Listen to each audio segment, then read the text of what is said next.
आज हम लोग all India ideal teacher association के ज़रिए भटकल के एसी साहबा से मुलाकात की और हमारे कुछ डिमांड्स थे वो गवर्नमेंट के सामने रखे। हम 2 लेटर जो है एजुकेशन मिनिस्टर साहब को रवाना किए हैं, जिसमें हमारा ये डिमांड है कि गवर्नमेंट स्कूल टीचर्स को कोविड वॉरियर्स कोविड का जो काम पे वो लगे हैं उनके लिए corona warriors frontline corona warriors उनको कहा जाए और उन्हें जितने सहूलत मिलते हैं वो सहूलत फराहम करें।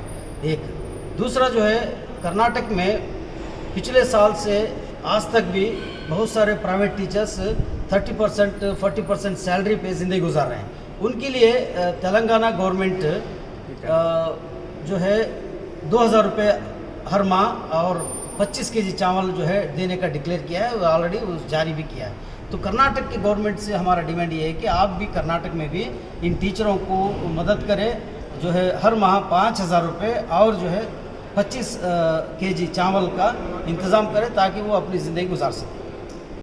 हमसे जुड़े रहने के लिए हमारे चैनल फ़िक्र खबर टीवी को सब्सक्राइब करें, वीडियो को लाइक और शेयर करें। मज़ीद खबरों के लिए लॉगिन करें फ़िक्रखबर.com।